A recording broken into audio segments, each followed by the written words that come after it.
या तुम्हारे बैच में मेरी लास्ट क्लास ही नहीं आती, नहीं तो मैं इतना फंडे कराऊं ना तुम्हें।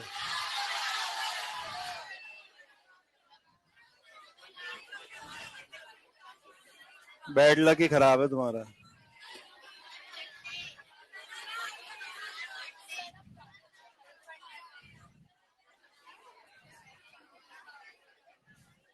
मॉड्यूल हो गया था कल?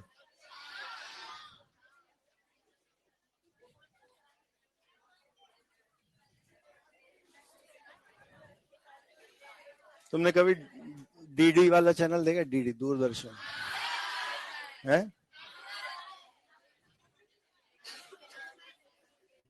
तुमने कैसे देख लिया? तो पिछली जनरेशन वाला है वो। उसमें ना एक ऐसे वो कार्टून कार्टून वाला एक गाना आता था, एक चिड़िया अनेक चिड़िया। देखा है ये वाला गाना? नहीं देखा तुमने? यूट्यूब पे देखना जाके। वैसे तुम जब हरा तोता बन के आते हो ना तो गाना निकलता है ऐसे, एक तोती अनेक तोतियां। ये हमारे लिए ऐसी क्यों नहीं है यार? ऐसे ड्रेस क्यों? हमारे ये तो जीवन ही ऐसा सफेद कर रखा है बिल्कुल है। टीचर के लिए भी एक फंडे वाली यूनिफॉर्म होनी चाहिए है। ऐसे दोनों बाजू पे एलईडी लगी हुई, मिथुन स्टाइल में बार बार चल रही है? लो भाई, एल्फा टॉपिक चालू हुआ था। बोलो, ये क्वेश्चन दिया था एक पीसीएल 5 वाला।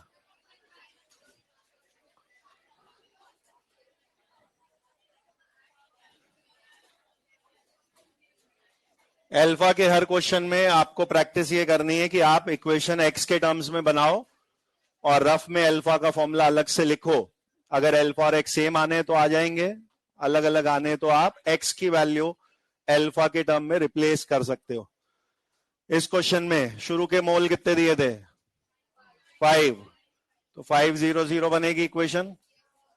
एट इक्विलिब्रियम बोलिए 5 माइनस एक्स, एक्स और एक्स, ये टोटल 5 प्लस एक्स आ रहा है। क्योंकि क्वेश्चन में केपी भी पूछा था, उसमें ये टोटल मोल्स की जरूरत पड़ेगी। अब क्या दिया हुआ है अपने को? एल्फा 40%, तो एल्फा है 0.4, ये 40% डिसोसिएशन आपको दिया हुआ है। और इस इक्वेशन के हिसाब से हमें अल्फा क्या लिखना चाहिए? खर्च होने वाले moles that is x by initial वाले दैट इज 5। बस काम खत्म हो गया अल्फा का। आपने यहां से एक्स निकाल लेना है और उसको हर जगह पुट कर देना है। अब अगर फर्स्ट पार्ट में पूछा है के सी, तो हमें सबकी कंसंट्रेशन चाहिए। वॉल्यूम कितना है? 2 लीटर।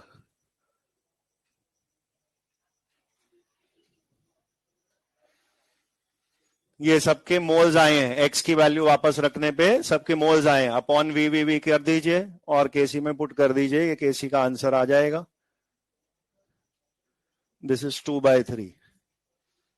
और सेकेंड पार्ट केपी में सबके पार्शियल प्रेशर लिखने हैं।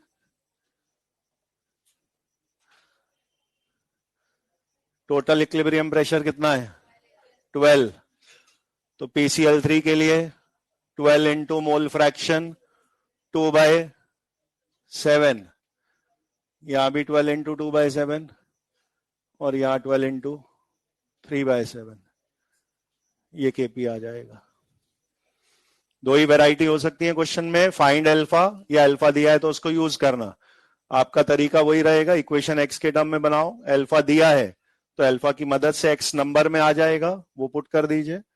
अदरवाइज एक्स कहीं ना कहीं से सॉल्व होगा और वो आप एक्स अपॉन इनिशियल करके अल्फा सॉल्व कर लेंगे।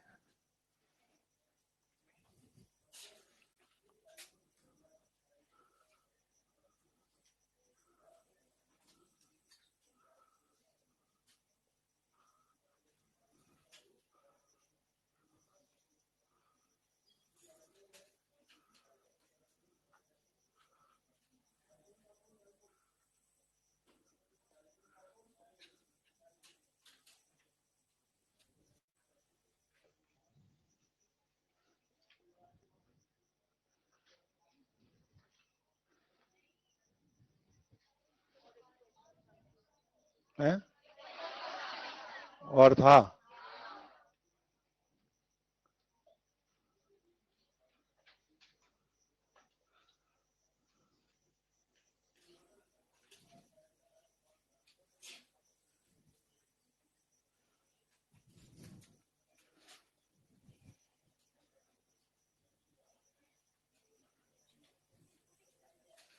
क्या था?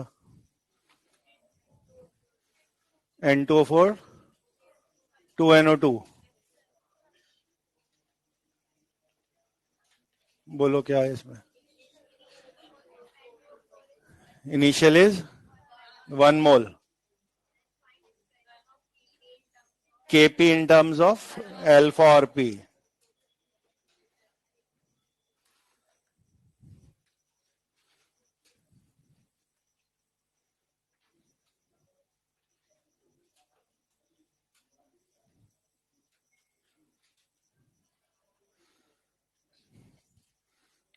बोलो एट टाइम जीरो की इक्वेशन। 1 मोल जीरो, नेक्स्ट 1 माइनस एक्स और 2x, टोटल 1 प्लस एक्स आएगा। दो चार क्वेश्चंस करेंगे तो आपको समझ में आ जाएगा कौन सा ऐसा क्वेश्चन है जहां एक्स और अल्फा सीधे इक्वल होंगे। आप एक्स की जगह सीधे अल्फा वाली इक्वेशन बना सकते हो टाइम सेव करने के लिए। अगर अगर इनिशियल मोल 1 और स्टोइकोमेट्रिक कोफिशिएंट भी 1 है। आप देखिए अपना एग्जाम्पल जो था उसमें हमने कंडीशन लिखी है mx अपॉन ए, ऐसा करके आपका अल्फा का फॉर्मूला बना था, क्योंकि आपने ए इनिशियल लिए थे और ए में से mx माइनस किया था। तो अगर ये m और a बराबर होके कट जाएं तो alpha is equal to X, ऐसा लिखा है। तो आपको इस क्वेश्चन में भी ऐसा ही दिखेगा, नहीं दिखे तो रफ में एक लाइन बाद दिखने लगेगा। अल्फा इक्वल टू लिखा आपने, डिसोसिएटेड कितने एक्स बाय इनिशियल 1, तो यहां से दिखेगा X and alpha are same. वापस सब जगह एक्स की जगह अल्फा लिखते जाओ। अब आगे जो भी स्टेप होगा उसमें अल्फा दिखेगा, और यही क्वेश्चन वाला चाह रहा है आपसे, KP in terms of alpha. तो NO2 का पार्शियल प्रेशर जब लिखेंगे होल स्क्वायर में, बोलो क्या क्या लिखा जाए? Dalton's law, capital P into mole fraction, ये वाली 2 alpha upon 1 plus alpha. N2O4 में P into 1 minus alpha bye 1 plus alpha. एक एक P के टर्म और एक एक 1 प्लस अल्फा के टर्म ऊपर नीचे कटेंगे, अल्टीमेटली ये 4 alpha square P 1 minus alpha square बन के आएगा। ये एक फेमस रिजल्ट है। दो रिएक्शंस के केपी आपको सीधे एक्सप्रेशन में रटे हुए होने चाहिए, this is one of them. एक PCl5 वाला बनेगा आगे और एक ये वाला है।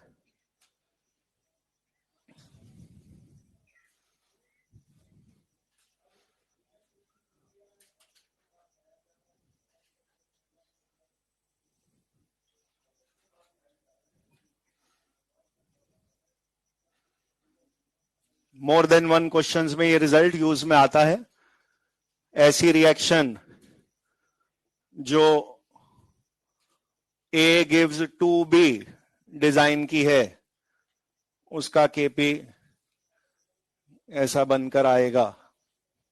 कंपाउंड के नाम यहां मैटर नहीं करते, कितने कितने कंपाउंड है और किस स्टोइकोमेट्री है उससे सॉल्विंग पे फर्क पड़ेगा। तो N2O4 की जगह अगर A भी लिखा था और 2NO2 की जगह अगर 2 इंटू बी भी लिखा था तो आप ये स्टेप ऐसे ही कर रहे होते। तो फॉर एनी रिएक्शन जो एक से दो कॉम्बिनेशन वाली है, one reactant giving two of product, उसके लिए सॉल्व करने पे ये फिक्स केपी आता है। आप आगे इसको डायरेक्ट यूज कर सकते हो।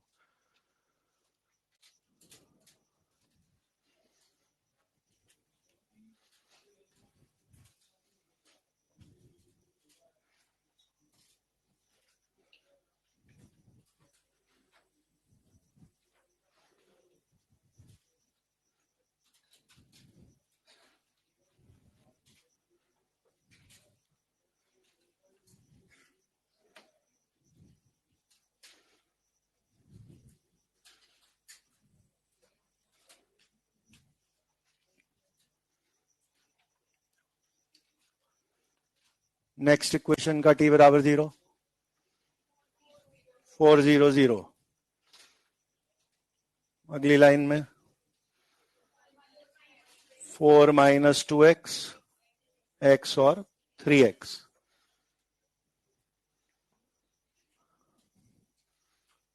और इन तीनों का सम लास्ट में चाहिए, टोटल मोल्स रेशियो में लाने हैं, वो आ रहे हैं 4 प्लस 2x।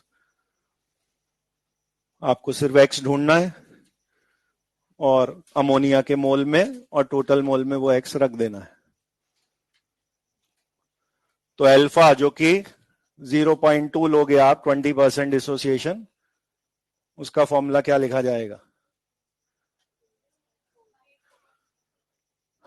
जो आप इक्वेशन बनाओगे उससे तय होगा ऑन द स्पॉट कि उस समय का अल्फा क्या लिखा जाना है। अभी के लिए अल्फा है खर्चा 2x out of 4, 2x bye 4 ये आपका अल्फा है। x निकाल दें, अमोनिया और टोटल मोल दोनों जगह वो x रख दीजिए, रेशो आ जाएगी। तो x की वैल्यू है 0.4, अमोनिया के मोल वो है 4 माइनस 2x, वहां पे भी ये रखना है, और टोटल मोल है 4 प्लस 2x, वहां पे भी ये रखना है।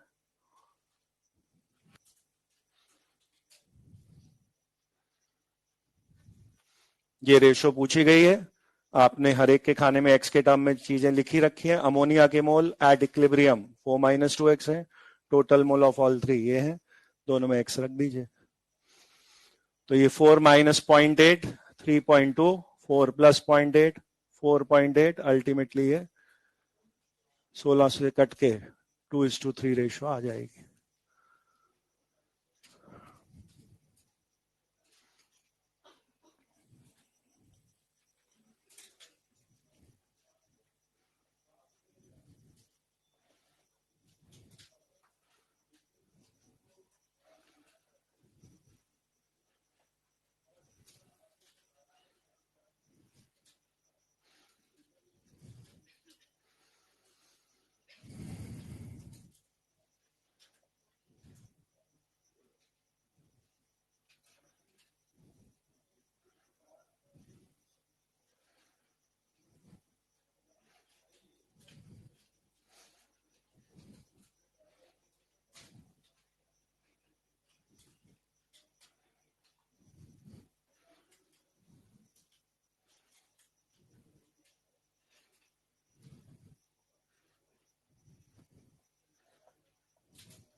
जहां अल्फा पढ़ा था हमने ये चीज लिखी थी कि alpha is property of reactant, और एक से ज्यादा रिएक्टेंट होने पर हर एक का अल्फा अलग अलग निकलेगा, विच मे और may not be equal to each other.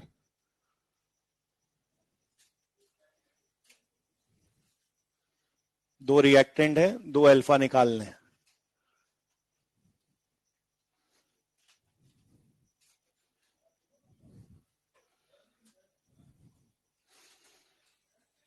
तो आपको अल्फा को एक सेपरेट टॉपिक की तरह देखना ही नहीं है, जो नॉर्मल होता चल रहा था वही सब हो रहा है, केवल आपने वो एक एडिशनल फॉर्मूला कि अल्फा डिसोशिएटेड बाय इनिशियल की रेशो को बोलते हैं, वो पैरामीटर, वो डेफिनेशन नहीं सीखी है।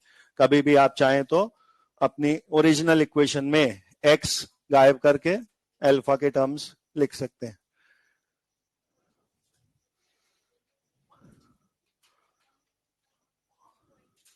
पॉइंट 0.25 और 0.2।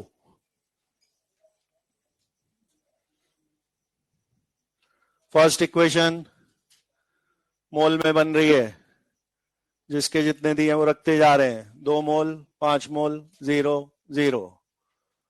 अगली वाली बनेगी x के टर्म में 2 minus x, 5 minus 2x, 3x 4x, सबके कोफिशिएंट के हिसाब से लिखते जा रहे हैं। अब कुछ ऐसा दिया है जिसमें x है, 1.5 ऑफ C इज फॉर्म्ड, ये मोल ऑफ C 1.5 गिवन है, यहां से आपका x आ गया अब आप ए का अल्फा निकालेंगे, बी का अल्फा निकालेंगे।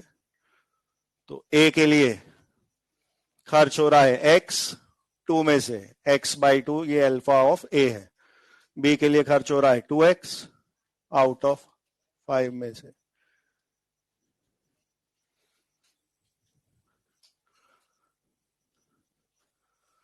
दोनों फॉर्मूले में x अगर रख देंगे तो 0.5/2, ये 0.25, और यहां 1/5 या 0.2।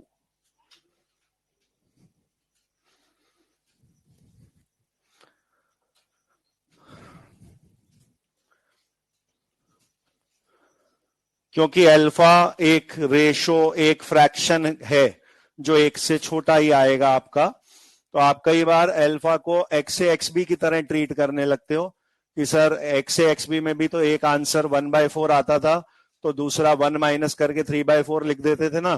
तो यहाँ पे ऐसा क्यों नहीं कर दे कि एक अल्फा ढूंढ लेते हैं, 1 माइनस करके दूसरा आ जाएगा।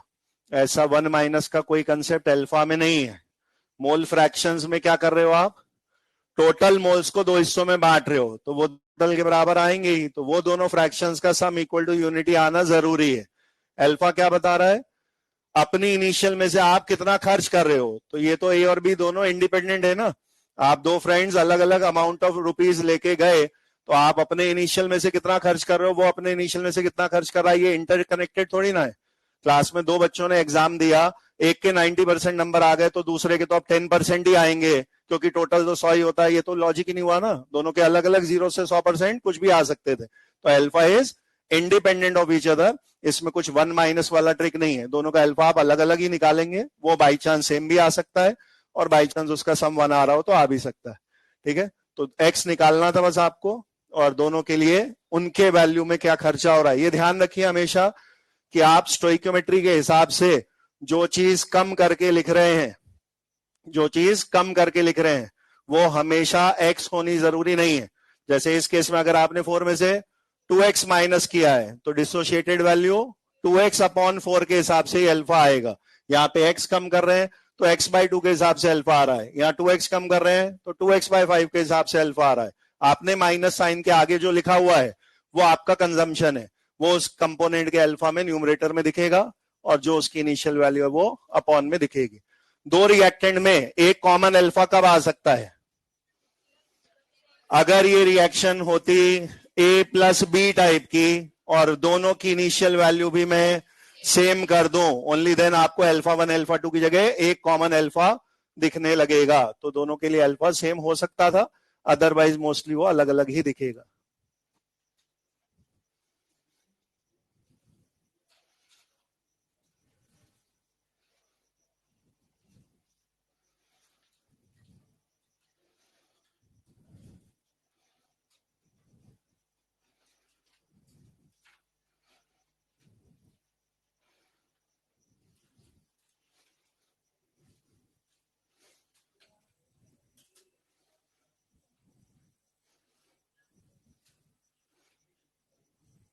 पीछे कहीं नोट्स में आपको ये बात लिखाई गई है कि अगर रिएक्टेंट के इनिशियल मोल ना दिए हों तो 1 मान के चल सकते हैं। ये वैसा ही क्वेश्चन है, क्योंकि पूछा भी क्वेश्चन में अल्फा है, और अल्फा फ्रैक्शन आउट ऑफ 1 को ही बोलते हैं।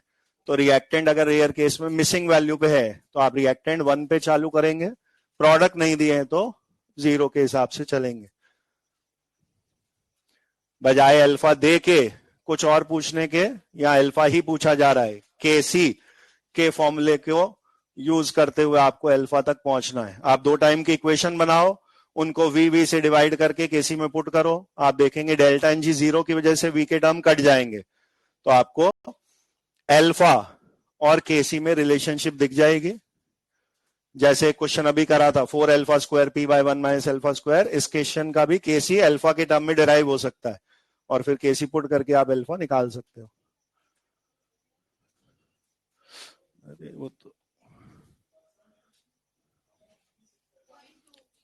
1/5 है, 0.2।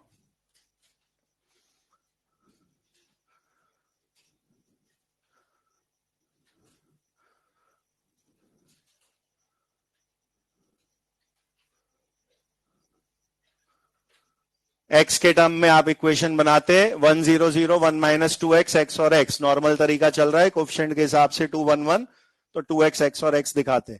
अब रफ में जब आप अल्फा लिखेंगे तो dissociated value 2x upon initial 1 तो x की वैल्यू अल्फा बाई 2 आएगी। ये वापस यहां रखेंगे तो यहां 1 माइनस अल्फा दिखने लगेगा या अल्फा बाई 2 या अल्फा बाई 2। मैंने जो करा रखा है मैं हर क्वेश्चन उसी तरह से कराऊंगा। रिएक्टेंट मिसिंग पे मैं तो 1 मोल ही लूंगा। अब किसी और बच्चे ने बोला सर जैसे मल्टी रिएक्टेंट होते हैं तो 1 3 1 2 उस रेशो में लेना होता है जैसे कोफिशिएंट हो, तो हमने वो रूल सिंगल पे भी लगा दिया और सिंगल पे लगा दिया तो अगर कोफिशिएंट 2 दिख रहा था तो मैंने स्टार्टिंग 2 से चालू कर दी, 2 0 0 कर दिया। मैंने कहा मुझे कोई दिक्कत नहीं है, मैं बार बार नए तरीके से नहीं सिखाऊंगा तो मैं तो 1 से ही सॉल्व कराऊंगा। आप 2 0 0 लेके करोगे आंसर आ जाएगा। केवल गलती क्या बचनी चाहिए अपनी, 2 0 0 करके जब लिखेंगे तो अगली लाइन में 2 माइनस 2 अल्फा करके लिखना पड़ेगा। वहां 2 माइनस अल्फा नहीं आ पाएगा आपका। आपकी इक्वेशन के लिए अल्फा और मेरे क्वेश्चन के लिए अल्फा के मतलब अलग अलग होंगे, आंसर न्यूमेरिकली दोनों सेम पे पहुंच जाएंगे। तो मैंने 2x अपॉन 1 उसको अल्फा के बराबर रखा, सॉल्व करने पे x की वैल्यू जो आई वापस रिप्लेस कर दी। अगर ये सब मोल में चल रहा है तो केसी के लिए अपॉन वी करके आप फॉर्मूले में रख देते तो अल्फा बाई 2 वी डिवाइड में ही है, अल्फा बाई 2 वी डिवाइड में ही है, 1 माइनस अल्फा बाई वी इस पे स्क्वायर भी है, डेल्टा एन जी 0 कई जगह मदद करता है, वी स्क्वायर सब कट जाएंगे और आपके पास केसी जो 1/64 है वो आएगा ऊपर अल्फा स्क्वायर 2 इंटू 2 वाला 4 और 1 माइनस अल्फा का होल स्क्वायर। और क्या करना है अब अल्फा निकालने के लिए, डेल्टा एन जी 0 का दूसरा एडवांटेज ऊपर नीचे पावर सेम होने की वजह से स्क्वायर रूट क्यूब रूट फटाफट ले सकते हैं। स्क्वायर रूट लेंगे इजीली आप अल्फा तक पहुंच जाओगे। फाइनल आंसर अल्फा का 1/5 या 0.2 आएगा।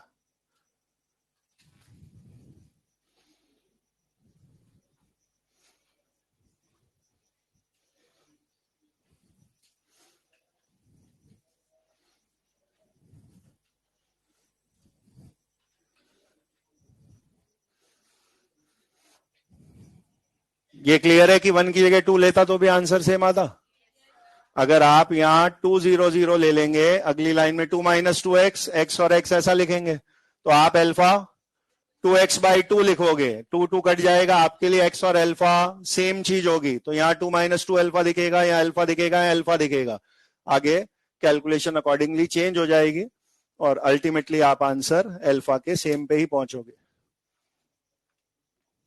बट हम प्रेफरेबली अल्फा के क्वेश्चंस में, क्योंकि अल्फा एक फ्रैक्शन है जो 1 में से क्या खर्च हो रहा है ये दिखाता है, तो हम प्रेफरेबली मिसिंग डेटा में रिएक्टेंट 1 लेने की ही कोशिश करते हैं। ये तो नॉर्मल ट्रेडिशनल वैरायटी है अल्फा के क्वेश्चंस की। दो थोड़े से अलग हटके जो काम है वो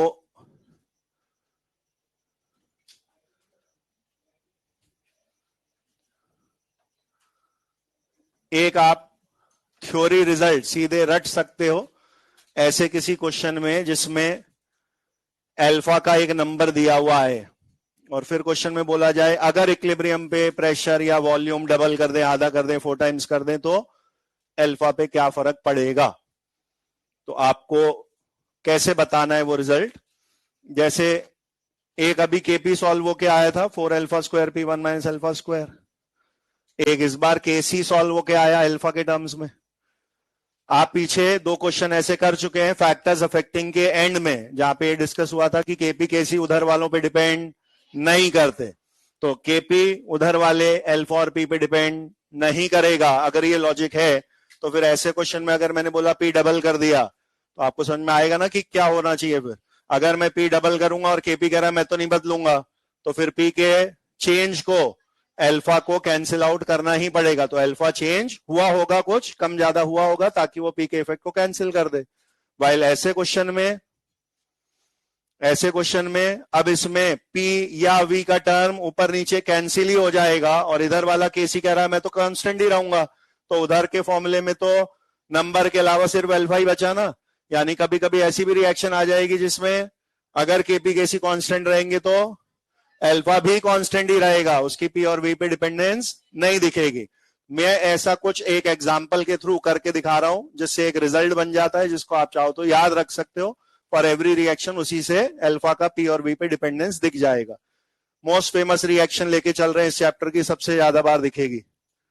PCl5 gives PCl3 plus Cl2, ये मोस्ट कॉमन रिएक्शन है। मैंने कहा अगर मैं इसके 1 मोल 0 ऐसी स्टार्टिंग इक्वेशन लिखूं और नेक्स्ट बार 1 माइनस एक्स, एक्स और एक्स ऐसा लिखूं, अगेन क्योंकि इनिशियल 1 से चालू किया, स्टोइकियोमेट्रिक कोएफिशिएंट भी 1 है, तो आपको अल्फा और एक्स सेम आते दिख जाएंगे। रफ में आप सॉल्व करते आपको एक्स और अल्फा सेम दिखेगा। तो हमने वापस इसे 1 माइनस अल्फा, अल्फा, अल्फा और टोटल को 1 प्लस अल्फा लिख दिया। अब मैंने कहा एक बार इसको केसी में पुट करवा दो, जैसे वो पिछले क्वेश्चन में किया था। तो केसी में PCl3 की concentration into Cl2 upon PCl5, बोलिए क्या क्या रख दे, सब में अपॉन वी करके रखते जाना है। Alpha by V, alpha by V, 1 minus alpha by V, ये रखते गए। पिछली बार की तरह अब इसमें सारे वी नहीं कट रहे, कुछ कुछ वी बच गया क्योंकि ये डेल्टा एनजी जीरो रिएक्शन नहीं है। तो आपका एक एक वी का टर्म कटने के बाद ऐसा फॉर्मूला बन रहा है, Kc is alpha square upon 1 minus alpha into V. अब जब आपसे ये पूछा जाता है कि P या V चेंज करने से अल्फा पे क्या फर्क पड़ेगा, तो उस क्वेश्चन को थोड़ा सा इजी कराया जाता है। जैसे अभी के फॉर्मूले में मैंने ऐसा बोल दिया V इज डबल, तो V को करना है डबल, Kc बोलेगा मैं कांस्टेंट रहूंगा। तो अगर आप सारी जगह के अल्फा बचा के रख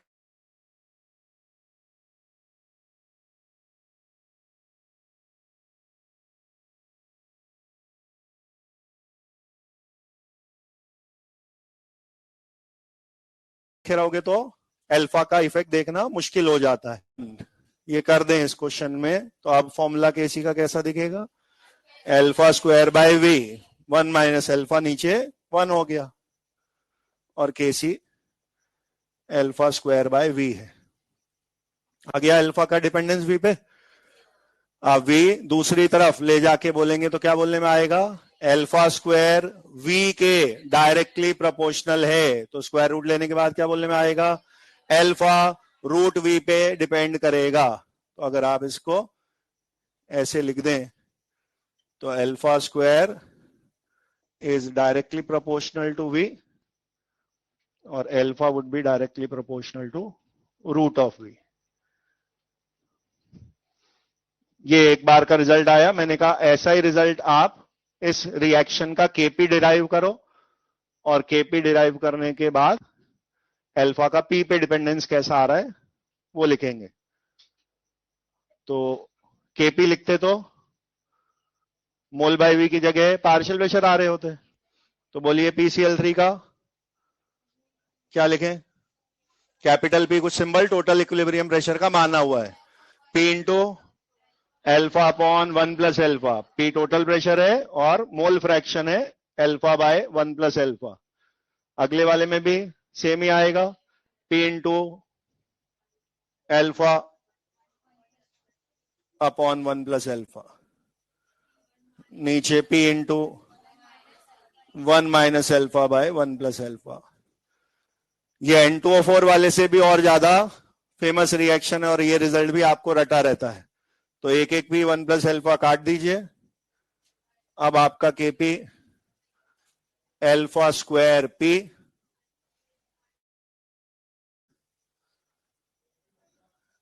ये वाला भी रट लीजिए।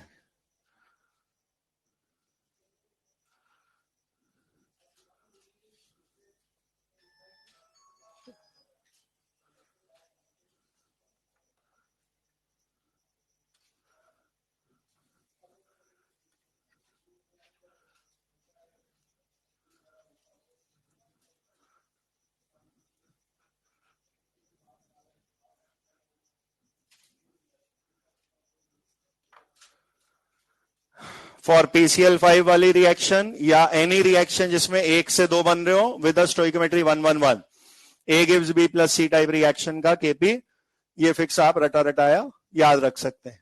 सॉल्विंग पे यही आएगा हर बार।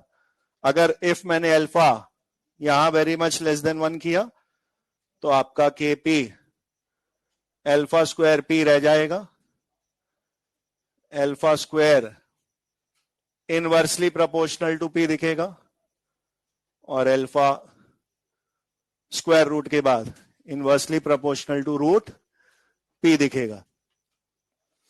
वैसे तो तरीका ये है V और P में से एक का आंसर याद कर लीजिए। गैसेस के लिए Boyle's law P inverse two V होता है, तो आपको P में जो दिखे V में उल्टा, V में जो दिखे P में उल्टा बोलना है। वहां रूट V के डायरेक्टली था तो यहाँ रूट P के इनवर्सली है। हर बार ऐसे ही दिखेगा। अगर V स्क्वायर पे डिपेंडेंस आ रही होगी तो उधर P स्क्वायर पे आएगी, लेकिन V स्क्वायर के डायरेक्टली आ रहा होगा तो P स्क्वायर के इनवर्सली आएगा। दोनों रिजल्ट एक दूसरे से मैचिंग ही दिखेंगे। अब यहां से आप एक जनरल रिजल्ट लिख रहे हैं जो इस वाली रिएक्शन पे भी फुलफिल होता दिखेगा और आगे किसी और रिएक्शन के लिए आप उसे डायरेक्टली भी लगा सकते हैं। पर ये ध्यान रखना है कि ये जनरल रिजल्ट डायरेक्टली तभी लगाना है जब alpha small as compare to 1 ऐसा क्वेश्चन में कहीं ना कहीं लिखा आए।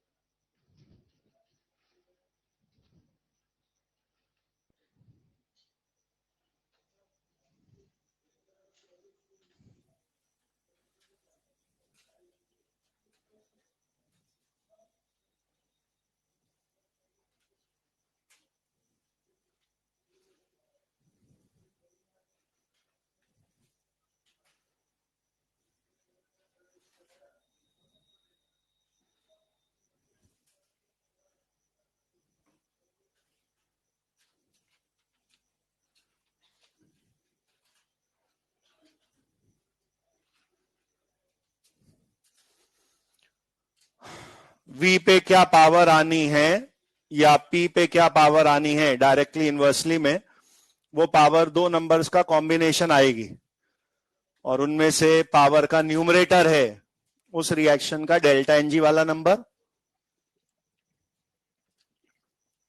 और डिनोमिनेटर है राइट साइड यानी प्रोडक्ट साइड के गैस स्टोइकोमेट्री का सम। जैसे इस रिएक्शन के लिए देखें, न्यूमरेटर में जो लिखना है वो है डेल्टा एनजी जो इस रिएक्शन का 1 है और प्रोडक्ट का टोटल सम वो है 2। तो आप एज पर दिस रूल इस रिएक्शन पे ये वाली बात लगाते तो 1/2 क्रिएट हो रहा होता और 1/2 ही है आपकी V की पावर। इनवर्सली में भी मैंने P पे वही पावर लिखी हुई है और रूट P के इनवर्सली ही आपको दिख रहा है। और किसी भी और नई रिएक्शन के लिए डेरिवेशन करने से बच सकते हो आप, सीधे अल्फा का P और V से रिलेशन इस फॉर्मूले से लिखा जा सकता है। तो प्रीवियस जो एग्जांपल था उसमें डेल्टा एनजी वाज 1 और प्रोडक्ट्स का स्टोइकोमेट्री सम वाज 2।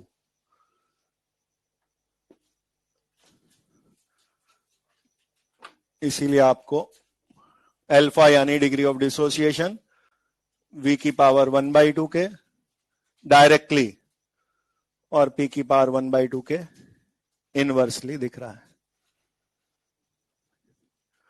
इसमें वो वाला रिजल्ट भी आ गया जैसा केसी वाला क्वेश्चन था 1/64। तो केसी 1/64 में दूसरी तरफ आया था alpha square 4 1 minus alpha whole square, V cut चुके थे। तो अगर मैं पूछूंगा अल्फा V पे कैसे डिपेंड करता है तो V तो बचा ही नहीं ना, अब कैसे V पे डिपेंड करेगा।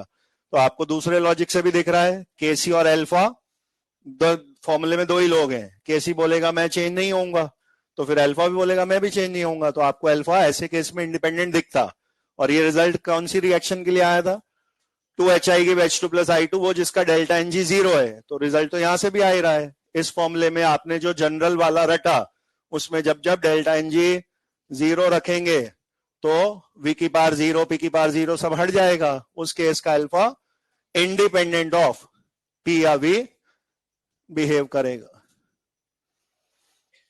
If delta N G 0, degree of dissociation या alpha independent of pressure and volume.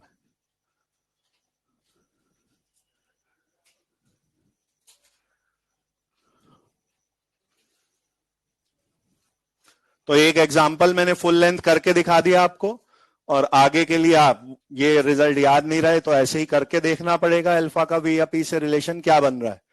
और अगर ये याद है तो वी में डायरेक्टली में है, पी में इनवर्सली में है, और वी और पी में जो पावर लगनी है वो दो हिस्सों में है। उस पावर का numerator number is delta N G जो उस रिएक्शन का है, अपॉन वाला number is stoichiometry sum of product gas.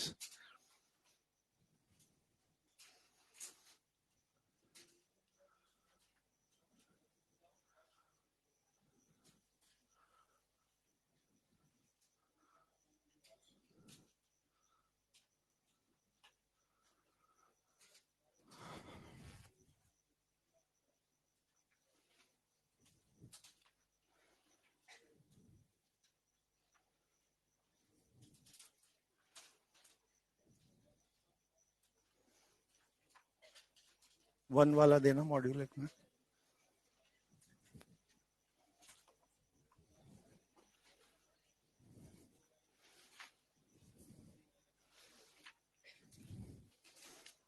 एक दो क्वेश्चंस में अल्फा की वैल्यू डिग्री ऑफ डिसोसिएशन की जगह एक्सटेंट ऑफ डिसोसिएशन करके बोली हुई है। एक्सटेंट ऑफ डिसोसिएशन का मतलब भी अल्फा ही।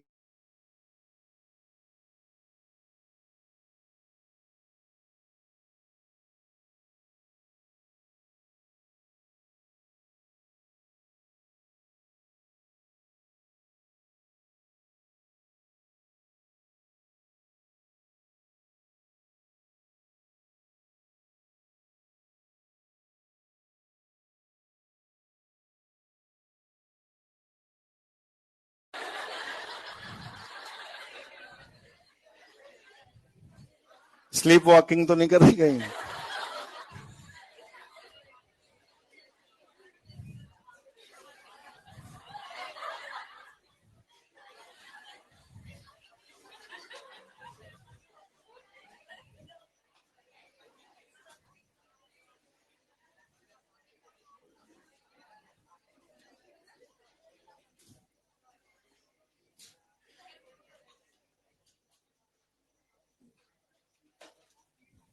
ठीक है दीदी साहब।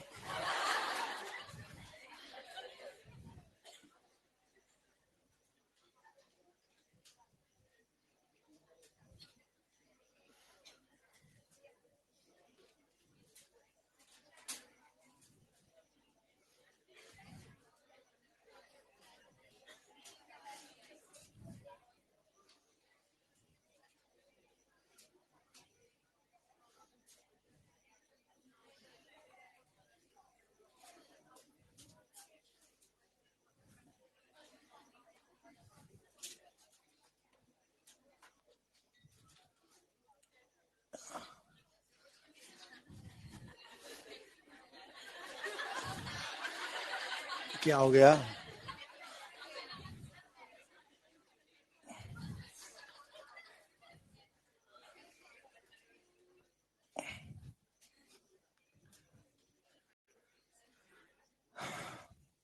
देखिए ये एक एक्सरसाइज 3 का क्वेश्चन है जिसमें इस तरीके के ऑप्शंस थे।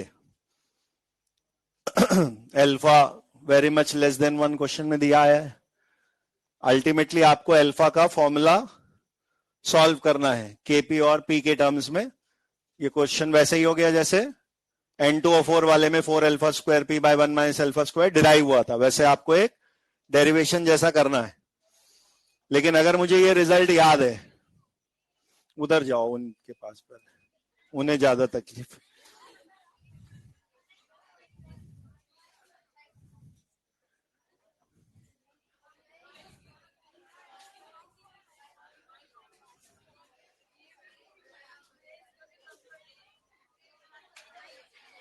आगे का तो भन्नाट कर दो एकदम।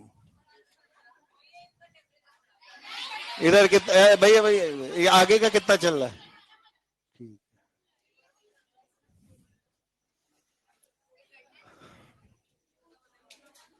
हाँ, तो अगर ये रिजल्ट हमें याद है तो आपको डेरिवेशन करने की जरूरत नहीं है, क्योंकि अगर आप देखें तो हर एक फॉर्मूले में जो पावर यूज्ड है वो अलग अलग तरह की है। यानी मैंने प्रॉपर पूरा सॉल्व ना करके अगर सही पावर भी ढूंढ ली तो आंसर आ जाएगा। तो आप इस क्वेश्चन को इस रिजल्ट से शॉर्ट ट्रिक से कर सकते थे। आपकी रिएक्शन का डेल्टा एन जी वो तो है 3 - 2 1, और sigma stoichiometric coefficient of product वो है 3। हमने रूल लिखा हुआ है डीओडी पी की पावर डेल्टा एन जी जो कि है 1, और sigma stoichiometric coefficient of product जो कि है 3। इस पे इनवर्सली दिखता है। तो आपको पी की पावर 1/3 वो भी रेसिप्रोकल में दिखना है। तो आपको पी की पावर 1/3 फर्स्ट ऑप्शन में ऐसे आराम से मिल जाता।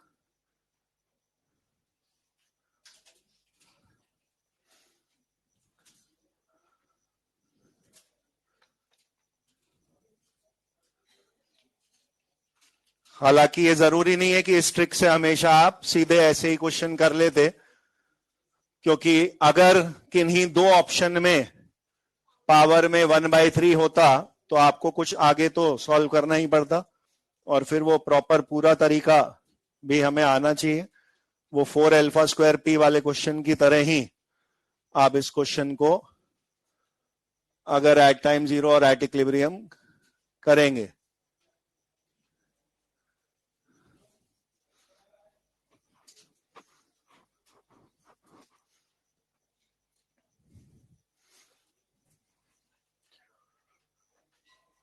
तो इनिशियल मोल जैसा मैंने बोला हुआ है, मुझे तो नहीं दिए होंगे तो मैं सिंगल रिएक्टेंट में 1 लेके चलता हूं। तो मैं उस AB2 के नीचे 1 लिखता, इधर 0 0। जब आप क्लास में ये क्वेश्चन डिस्कस हो रहा होता है और पहले से नहीं बता रखा हो तो ये सबका डाउट ही रहता है। और उसमें कारण ये कि अगर ये काम आपको अच्छे से आता भी है तो भी एक गड़बड़ करते हुआ, और वो ये कि सर आपने 1 वाली बनवाई थी फिर अगली x वाली बनवाई थी, तो फिर कोफिशिएंट देख के 1 - 2x 2x x ऐसा लिख दिया हमने, क्योंकि 2 2 1 यही है कोफिशिएंट। ये इस क्वेश्चन में गलत हो जाएगा, क्योंकि जब आप ये क्वेश्चन पढ़ोगे तो उसने डिग्री ऑफ डिसोसिएशन x बोला हुआ है, बजाय डिग्री ऑफ डिसोसिएशन को अल्फा बोलने के उसने डिग्री ऑफ डिसोसिएशन को x बोला हुआ है। तो अगर वो अल्फा का सिंबल x लेके बैठा है तो आप अपनी पसंद वाला x यहां नहीं चला सकते, आपको x के बदले कुछ और सिंबल लेना पड़ेगा। अगर अल्फा और x सेम आए तो बात एक ही है, अदरवाइज अगर वो सेम हुए तो आप तो x किसी और को बोलते आए हो और अल्फा का सिंबल उसने यहां x दे रखा है, तो मैं यहां पे y कुछ और सिंबल लेके चलता, और अल्फा जो है वो क्वेश्चन में x सिंबल में गिवन है। तो अब आप सोचिए अगर ऐसी इक्वेशन होती तो क्या बोल रहे होते आप, अल्फा x की वैल्यू 2y खर्च हुआ है आउट ऑफ 1, तो आपको y की वैल्यू x/2 मिलेगी। अब ये 1 - x और x/2 हो जाएगा, टोटल विल बी 1 + x/2। आगे पूरी सॉल्विंग चलेगी, अल्टीमेटली आप एक नंबर पे ही पहुंचोगे। KP बराबर AB capital P into x upon 1 + x/2, इस पे स्क्वायर आएगा। Pressure of B2 P into x/2 1 + x/2, ये पावर 1 में आएगा, और नीचे pressure of AB2 P into 1 - x upon 1 + x/2, इस पे फिर स्क्वायर आएगा। ये तो बहुत ज्यादा उलझ गया सर। नहीं, सब सुलझा हुआ है। वो जो अल्फा जिसको x very much less than 1 बोला हुआ है, ये इन सारी जगह पे जहां जहां पे भी वो 1 के साथ है सब जगह उड़ता जाएगा। 1 + x वाले टर्म्स में भी x नेग्लेक्ट हो जाएगा, 1 - वाले में भी नेग्लेक्ट हो जाएगा। तो अल्टीमेटली ये इक्वेशन सॉल्व होकर केवल ये बचेगा p इंटू एक्स का स्क्वायर, तो एक p स्क्वायर एक्स स्क्वायर यहां आ रहा है, एक p इंटू एक्स बाई 2 यहां आ रहा है, और एक p स्क्वायर यहां आ रहा है जो कट जाएगा। तो आपके पास kp इक्वल टू बचेगा एक्स क्यूब p बाय 2, और आखिरी स्टेप में देखेंगे तो 2kp अपॉन p, ये तो एक्स क्यूब आएगा, और क्यूब रूट के बाद उसी फर्स्ट ऑप्शन पे आप पहुंच जाओगे। अगर आपने ऐसे क्वेश्चन इक्का दुक्का ही कर रखे हैं तो आपको स्लो कैलकुलेशन दिखेगी, लेकिन ये रिपीटेटिव एक ही जैसी कैलकुलेशन है जो बार बार होनी है। 2-4 क्वेश्चन अगर कर रखे होंगे तो आप फास्ट कर सकते हैं इन स्टेप्स को। हर बार पार्शियल प्रेशर ऐसे ही निकलता है, हर बार 2 टाइम की इक्वेशंस ऐसे ही बनती हैं। मेरा पर्पस इस क्वेश्चन में एक ये वाली चीज और बताने का है कि किसी किसी क्वेश्चन में वो डिग्री ऑफ डिसोसिएशन को अल्फा नहीं उस एक्स नाम से ही दे देता है जो आप एक्स किसी और चीज को यूज करते आ रहे हो। तो मे भी आपकी स्टोइकोमेट्री या इनिशियल मोल ऐसे हैं जो एक्स और अल्फा सेम चीज नहीं है, और अगर वो अल्फा को ही एक्स बोल के बैठा है तो आप फिर एक्स की जगह कुछ और सिंबल यूज करो, आगे अल्फा जब आ जाएगा तो उसकी जगह एक्स लिखना चालू कर देंगे। हाँ जी, नहीं बताया, इस साल करेक्शन कर दिया होगा मॉड्यूल में, लास्ट ईयर तक एक्स ही था, मे बी वो करेक्शन हो गया।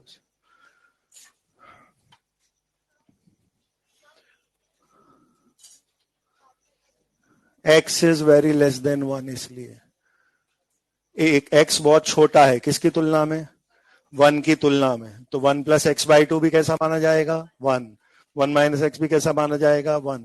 एक्स इज वेरी स्मॉल बोल के 1 के साथ साथ जहां जहां एक्स आ रहे हैं वो सब नेग्लेक्ट हो जाएंगे। कौन से एक्स बचेंगे केवल, कौन से एक्स बचेंगे केवल, जो अकेले अकेले लिखे हैं वो बचेंगे, जो 1 के साथ प्लस माइनस हो रहे हैं वो, क्योंकि 1 को आप बड़ा बोल रहे हो, वहां के पास वाले एक्स छोटे बोल के नेग्लेक्ट हो जाते हैं।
Yes, 16:1।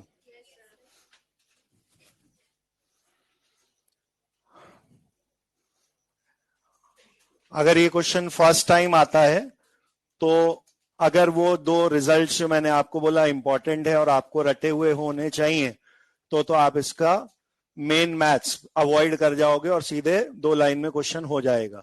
अदरवाइज क्वेश्चन आसान है, लेंदी है। अगर आपको केपी के रिजल्ट याद नहीं है तो आपको पहले इस रिएक्शन का केपी डिराइव टाइप करके लाना पड़ेगा, फिर इस रिएक्शन का केपी डिवाइड करके लाना पड़ेगा, फिर आप वो दोनों केपी डिवाइड करोगे और इस रेशियो के बराबर रख दोगे। अल्फा सेम होने की वजह से आपको दिखेगा अल्फा के टर्म्स कट जाएंगे और कुछ कुछ नंबर और P1 P2 वाले टोटल इक्विलिब्रियम प्रेशर ही बचेंगे, वो रेशियो आप निकाल सकते हैं। फिलहाल मेरे टाइम की सेविंग है, और A बराबर B प्लस C, ये रिजल्ट अभी PCL5 के लिए मैंने डिराइव करा था। KP1 मैं सीधे लिख रहा हूं, alpha square P 1 minus alpha square, ये KP1 का वैल्यू है, ABC का रिजल्ट सेम एज PCL5 वाला रिजल्ट है जो आप पहले ला चुके हैं। ये पहली इक्वेशन बनती है आपकी KP1 के लिए। KP1 और P1 उसने सिंबल दिए हैं, अल्फा सेम बोला इसलिए अल्फा में अल्फा 1 अल्फा 2 नहीं कर रहे, अदरवाइज अल्फा 1 अल्फा 2 भी अलग अलग होते हैं उनके। दूसरी रिएक्शन, उसका भी आपको KP ऑलमोस्ट सेम शक्ल का दिखेगा, केवल 4 एक्स्ट्रा आना है। N2O4 2NO2 वाली रिएक्शन ही है ये, D से 2E same as N2O4 2NO2 जो आप पहले सॉल्व कर चुके हैं। तो अगर हमें वो रिजल्ट याद होंगे तो हमें सीधे बस डिवाइड करने का काम बचेगा, नहीं तो पहले इनको सॉल्व करने की मेहनत लगती, फिर आप लास्ट स्टेप करते। अब आप ये दोनों इक्वेशंस देखेंगे, डिवाइड होने पर KP1 KP2 एक तरफ आ रहा है विच इज 4 गिवन, और इधर अल्फा स्क्वायर दोनों में कट गए, 1 माइनस अल्फा स्क्वायर दोनों में कट गए, उसका सिर्फ P1 बचेगा और इसका 4 इंटू P2 बचेगा। ये 4 क्रॉस मल्टीप्लाई करेंगे, P1 P2 रेशियो 16:1 आ जाएगी।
एक और पर्टिकुलर वैरायटी जो अलग से टॉपिक की तरह से नहीं भी पढ़ी हो तो आप अल्फा का कंसेप्ट जानते हैं तो कर लेंगे।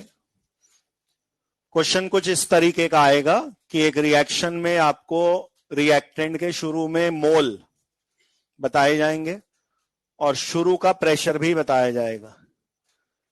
N1 P1 ऐसे दो डेटा दिए होंगे, शुरू में कितने मोल थे रिएक्टेंट के और P इनिशियल कितना चल रहा था।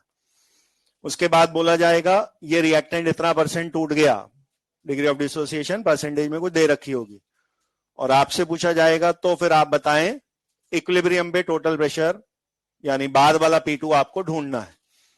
तो आपको कुछ नहीं करना, सिंपली आइडियल गैस इक्वेशन लिखनी है, PV इक्वल टू nRT, और उसको ऐसा समझिए इनिशियल और इक्विलिब्रियम दोनों इक्वेशंस का रेशियो टाइप डिवाइड करके आप निकालना चाहते हो।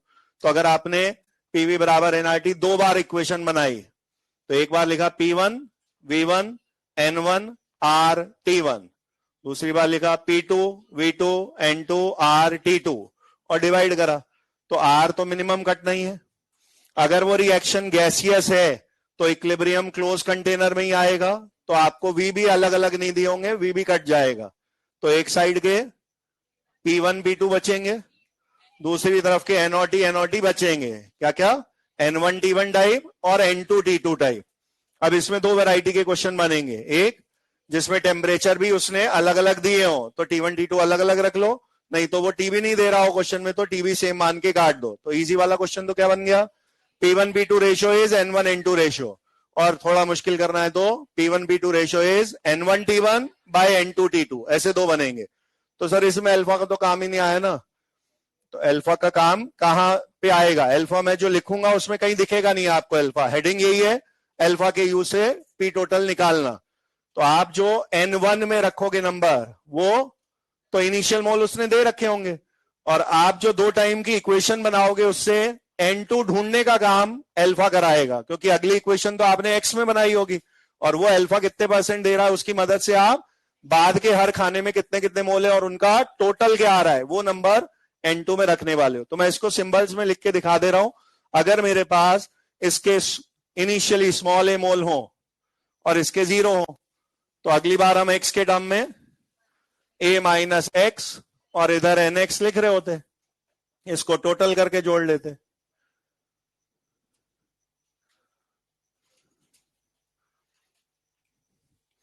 तो हमने सिंपली ये करना है, PV इक्वल टू nRT,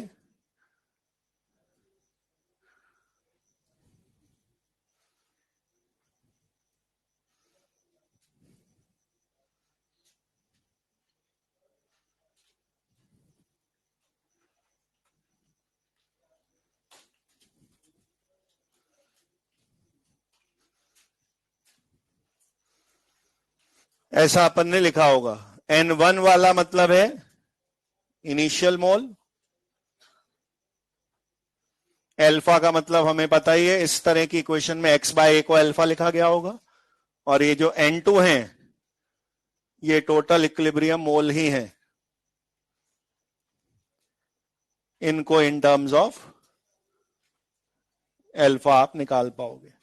तो मैं अल्फा के टर्म में लिख के इस फॉर्मूले को कॉम्प्लिकेट नहीं कर रहा, P1 P2 N1 N2 ऐसा लिख के छोड़ दे रहे हैं, लेकिन लॉजिक क्लियर होना चाहिए कि अल्फा का पर्पस है क्या इस आर्टिकल में। यहां पे 1 मोल 2 मोल 5 मोल 0.1 मोल कुछ भी हो सकते हैं। अब जब मैंने बोला 20% खर्च हो गया, तो अगला टोटल निकालने में अल्फा यूज में आएगा। तो आप नॉर्मल इक्वेशन बना लो, उसमें अल्फा जितने परसेंट है उस हिसाब से एक्सपोर्ट कर लो, और आपका ये जो बाद वाले टोटल मोल है इन्हीं को आप N2 में रख रहे हो। ये शुरू वाले मोल N1 बोल के रखे जाने।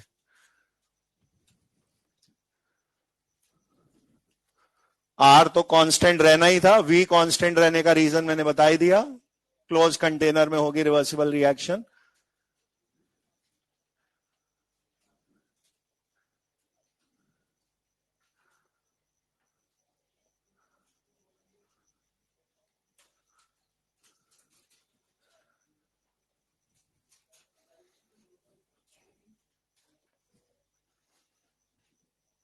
दोनों ही फॉर्मूले में P1 का मतलब इनिशियल प्रेशर है,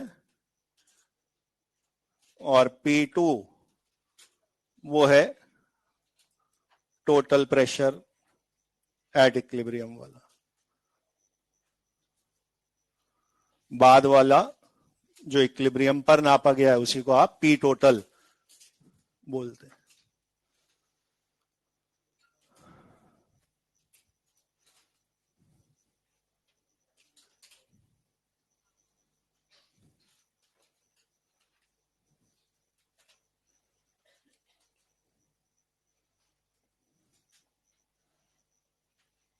तो ये एक वैरायटी और बनती है इसमें अल्फा रिलेटेड क्वेश्चंस में।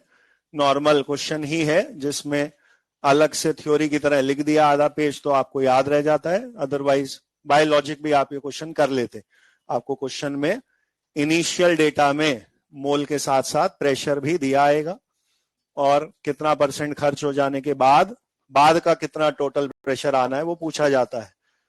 2 तरीके के क्वेश्चन उसमें बन जाएंगे। हाँ जी, नॉर्मली ऐसे क्वेश्चन नहीं बनेंगे, वो ज्यादा कॉम्प्लिकेटेड हो जाएगा फिर। पर बात सही है, अगर आपकी रिएक्शन में एक से ज्यादा रिएक्टेंट है या प्रोडक्ट भी 0 नहीं है तो फिर N1 भी उसी हिसाब से चेंज कर देंगे। बट यूजुअली इसमें हाँ, मतलब N1 का मतलब है T बराबर 0 का सारे मोल, वो रिएक्टेंट अकेले के होने जरूरी नहीं है, बट आमतौर पर इसमें वैरायटी में रिएक्टेंट ओनली लेके ही कराया जाता है।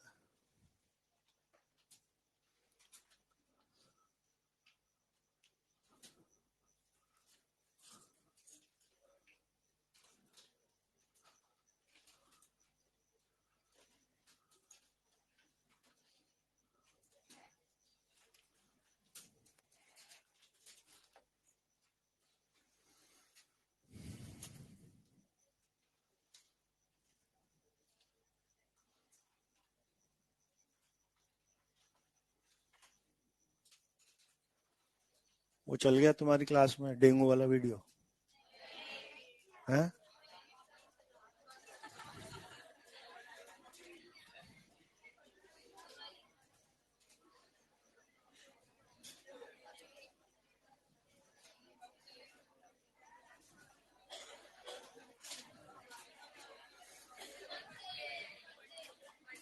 क्या लास्ट क्लास में होता है पंडित तो।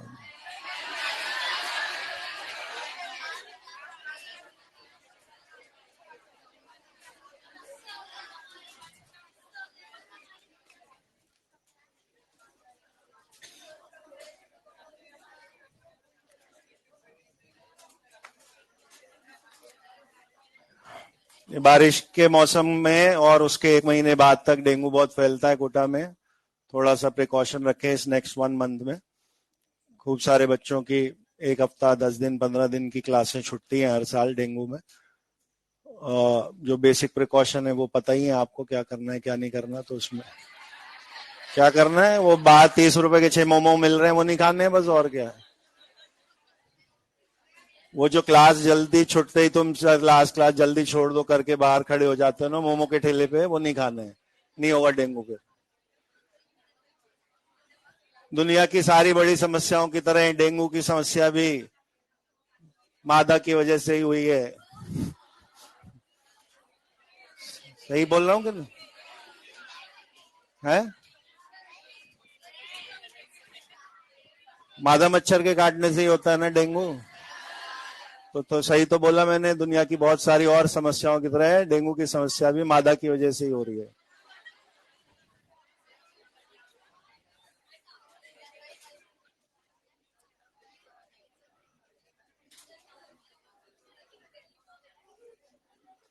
और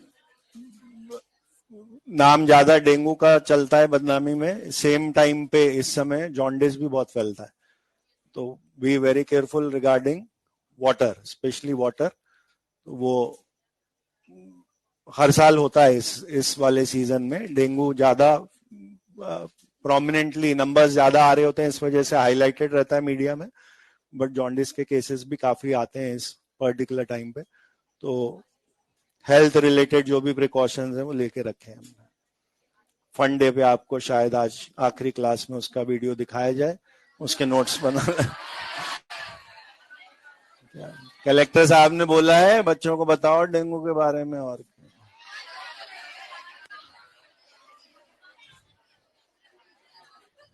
लो करो ये क्वेश्चन, आगे लिखो। N2O4 2NO2 दिया हुआ है। डेंगू तो होता भी नहीं है, डेंगी होता है, डेंगी। डेंगी होता है और क्या, इंग्लिश में डेंगी बोलते हैं उसको।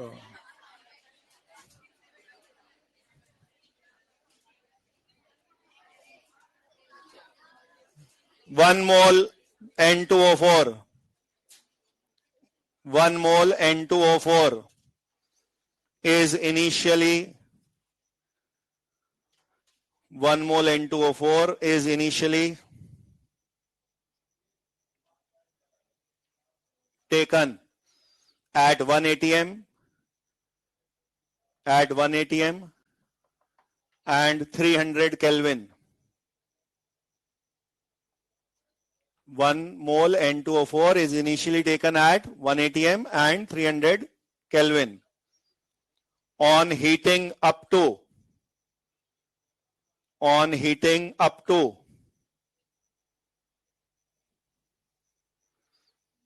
600 Kelvin, on heating up to 600 Kelvin, comma, 20% of N2O4 gets dissociated and equilibrium is achieved.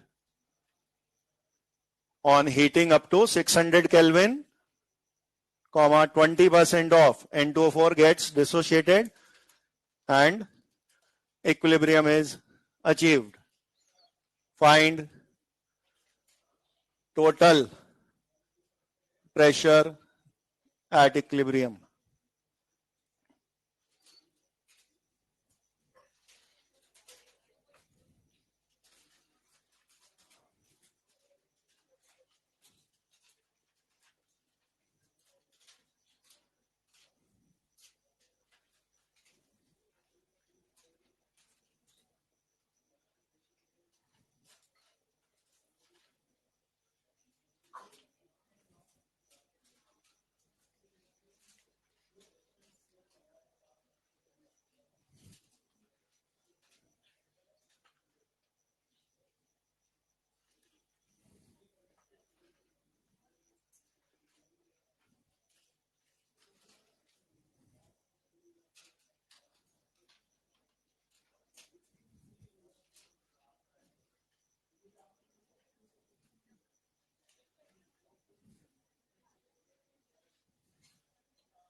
at T equal to 0, 1 mole N2O4, NO2 was 0. At equilibrium मैं डायरेक्ट अल्फा के टर्म्स में लिख दे रहा हूं, क्योंकि इस रिएक्शन के लिए एक्स और अल्फा बराबर ही आएंगे. तो P1 by P2, N1 T1 by N2 T2 ऐसा आप लिखेंगे. शुरू का प्रेशर 1 है, शुरू के मोल 1 है, शुरू का टेम्परेचर 300 है. बाद का P2 लाना है, बाद का N2 1.2 आएगा, क्योंकि अल्फा 20% वाला दिया हुआ है, और बाद का T2 was 600. सॉल्व करने पे आपको P2 2.4 ATM आता दिख जाएगा.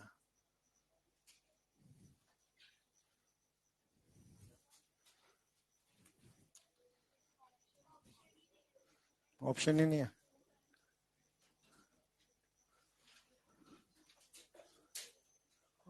One by 3. हाँ, फोर्थ को ही 2 टाइम्स कर दो.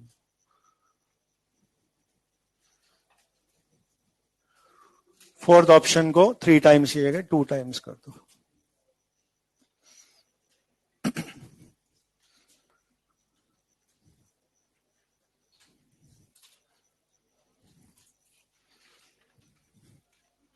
पूरा दे देना ये चैप्टर टेस्ट में है. हो जाएगा इस वीक तक. और क्या.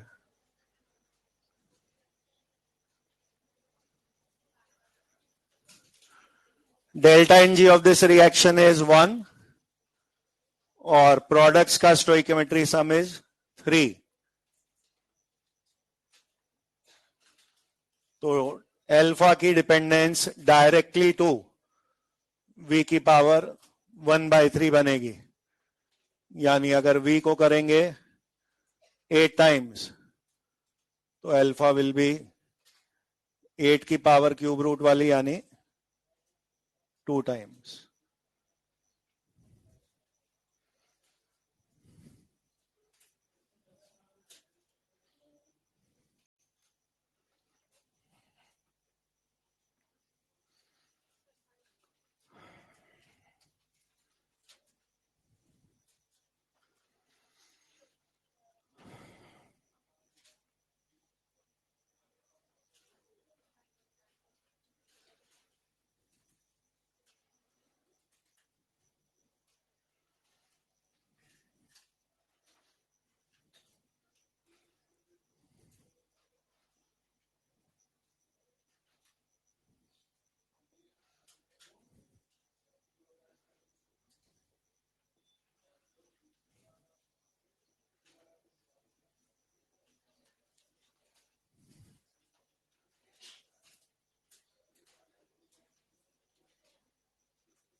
इस बार के टेस्ट में 700 किसी के ना किसी के जरूर आने चाहिए.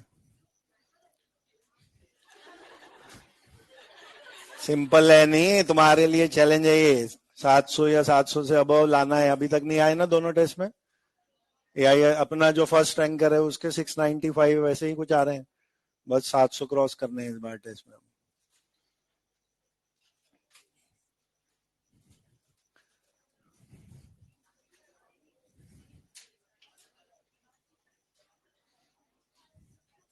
हमने क्या बोला कि इजी है, इसलिए इजी बनवा दें.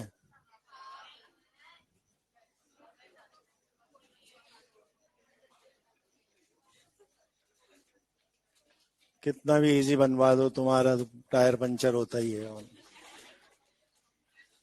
तुमसे अगर ये भी क्वेश्चन आ जाए ना टेस्ट में, आपका नाम क्या है, 4 ऑप्शन, उसमें भी बाहर तुमसे डाउट है,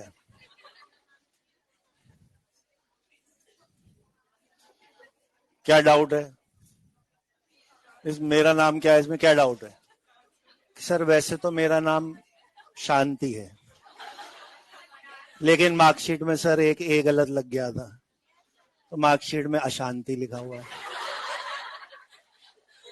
और पापा जो है प्यार से रिंकिया बुलाते हैं, और एक कोई और है जो बाबू सोना बुलाता है।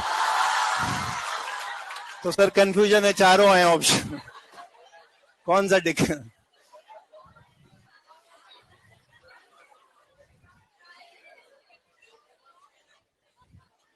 लो बताओ, ये वाला हो गया पंडे, चलो।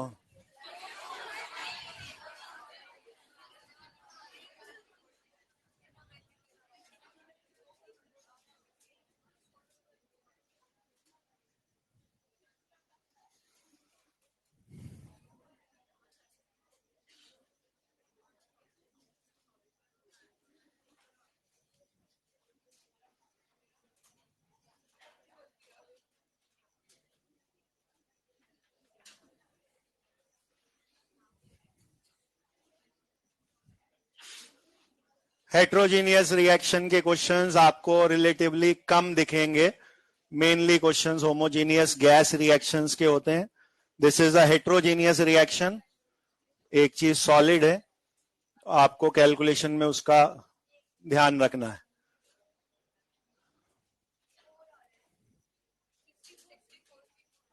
$64।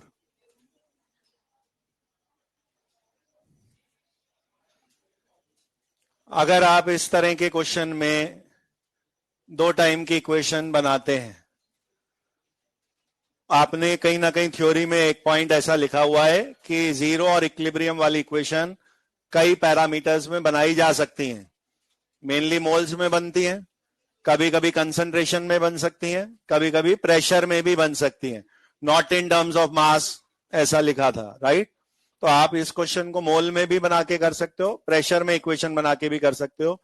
एज्यूमिंग मैंने मोल में इक्वेशन बनाई, मोल में इक्वेशन बनाई, तो पूरे क्वेश्चन में कहीं मोल में डेटा तो दिया ही नहीं है, तो सर हमने वो वाला एज्यूमिंग वाला रूल लगा दिया कि रिएक्टेंट ना दिया हो तो 1 मान लेते हैं, प्रोडक्ट ना दिया हो तो 0 मान लेते हैं। मैंने कहा ठीक है चलो मान लो। फिर आपने कोफिशिएंट्स को देखते हुए अगली इक्वेशन बना ली, 1 minus x, same coefficient x, same coefficient x. कभी पहले आपको मैंने ये वाली बात समझाई थी, अब इस क्वेश्चन में दोबारा समझा रहे हैं। मोस्ट बुक्स अगर आप कभी रेफर करेंगे और सॉल्व्ड क्वेश्चन देख रहे हो, अगर वो हेट्रोजीनियस का होगा तो जिनके नाम आपको केपीकेसी में नहीं लिखने हैं उनके खाने में सीधे डैश ही छुटे आ रहे होंगे, वहां कुछ लिखा ही नहीं होगा, तो वो यहाँ पे कुछ लिख के देगा ही नहीं आपको। अगर आपने अपने समझने के लिए सब खाने में कुछ कुछ लिख दिया तो आगे गलती ना हो उसके लिए उस लिखे हुए कोई काट देना है आपको। अब अगर आपने ये नहीं काटा तो आप इनको मोल्स में तीनों खानों को जोड़ के अगर क्या लिख दोगे, total mole are 1 plus X, तो फिर गलत सलत पार्शियल प्रेशर आ जाएगा। आपको टोटल गैस मोल ये वाले ही काउंट करने हैं, तभी आपके सही पार्शियल प्रेशर आते। अब केपी में अगर अमोनिया का प्रेशर इनटू H2S का प्रेशर पावर 1 लिखनी है तो 16 इंटू मोल फ्रैक्शन यही आएंगे पार्शियल प्रेशर, तो 16 इंटू x/2x और 16 इंटू x/2x आपको दिख जाएगा। हमें क्वेश्चन में कोई x दिया नहीं था और वो दिक्कत कर भी नहीं रहा, आपके वो x कट गए ऊपर नीचे, और 16 के आधे आधे से 8 और 8 ये इनके इंडिविजुअल पार्शियल प्रेशर हैं, जिसकी मल्टीप्लाई 64 ATM स्क्वायर ये केपी आ जाएगा। ऐसा भी जरूरी नहीं है कि आप इस क्वेश्चन को मोल में ही करें, अगर आप इसे प्रेशर में कर रहे होते तो भी आपको इस बात का ध्यान रखना है कि सॉलिड के खाने में कुछ ना लिखें तो बेहतर है, और 0 के बाद अगले खाने में कुछ भी जो सिंबल आप लिखेंगे वो स्टोइकियोमेट्री के अकॉर्डिंग ही होना चाहिए। तो क्योंकि ये दोनों 1:1 में, जो प्रेशर का सिंबल आप यहां लिखोगे वही यहां भी लिखा जाएगा। तो अगर मैंने इसको P लिखा तो ये भी P लिखा जाता, और P टोटल वो जो 16 दिया है वो इन दोनों का सम है, पार्शियल प्रेशर के सम को ही तो बोलते हैं बी टोटल। तो यहां से भी आप देखेंगे तो पी की वैल्यू वही 8 आ जाएगी और के पी स्क्वायर के बराबर 64 आ जाएगा।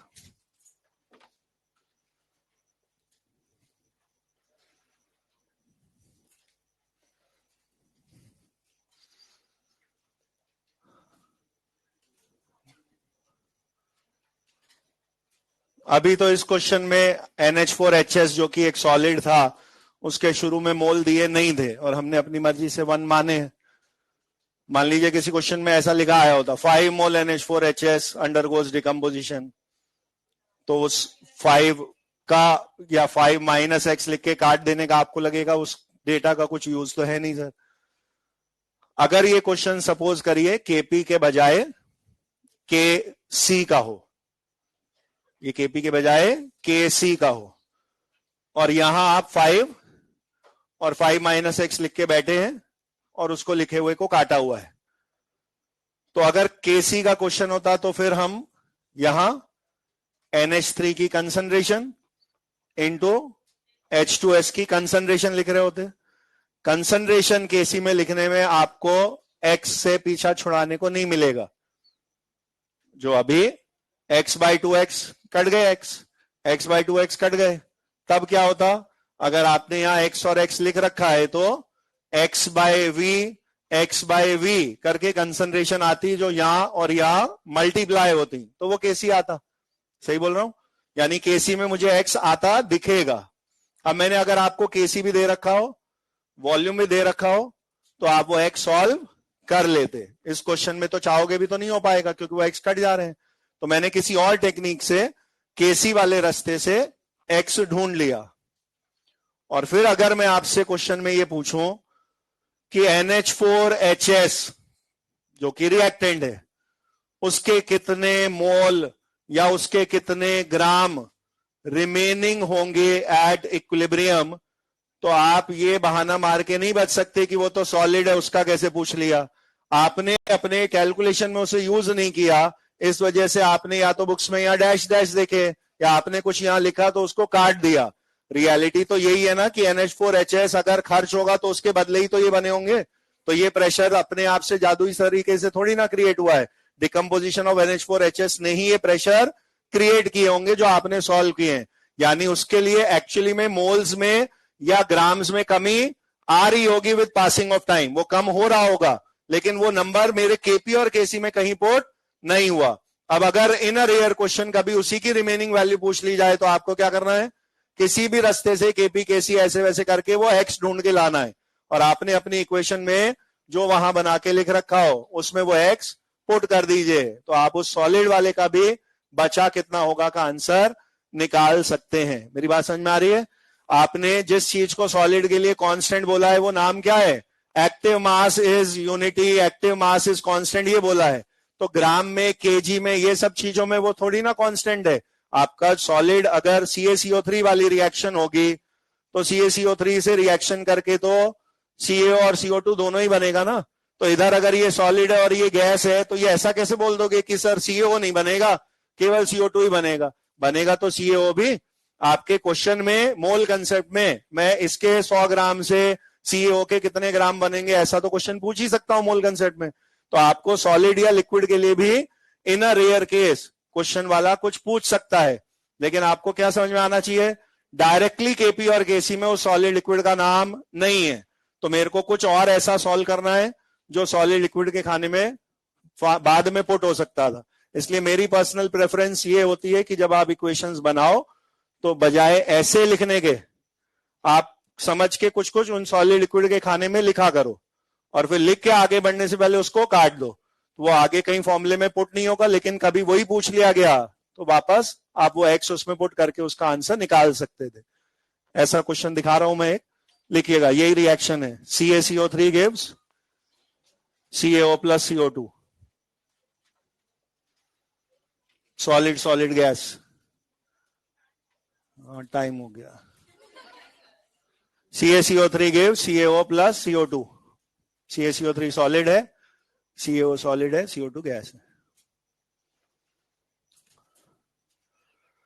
1 मोल CaCO3, 1 mole CaCO3 is initially taken.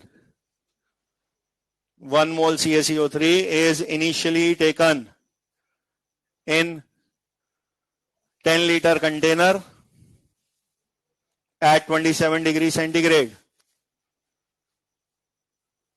1 mole CaCO3 is initially taken in 10-liter container at 27 degrees centigrade. If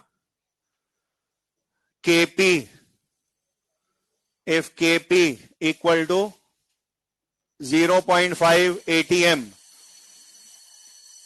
if Kp equal to 0.5 atm, then find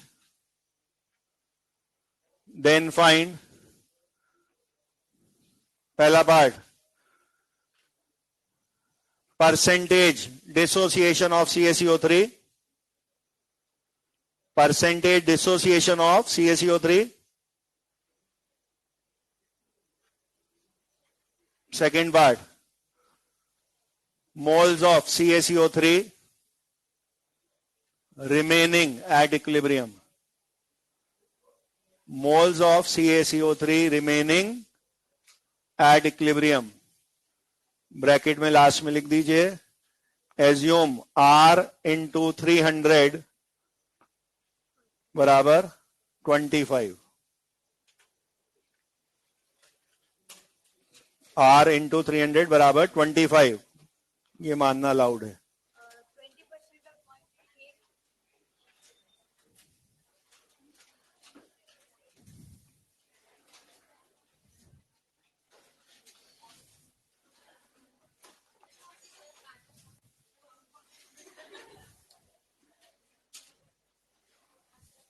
और 0.8 ये आंसर आएंगे आपके।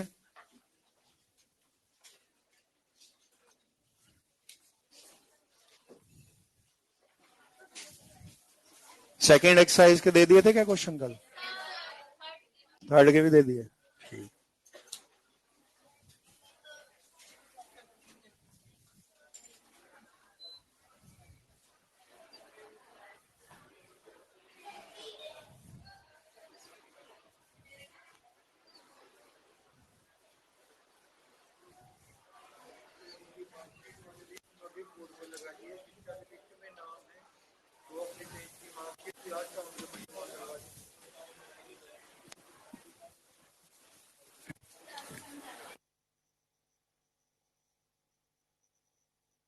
की मार्कशीट की लिस्ट नोटिस बोर्ड पर डिस्प्ले कर दी है।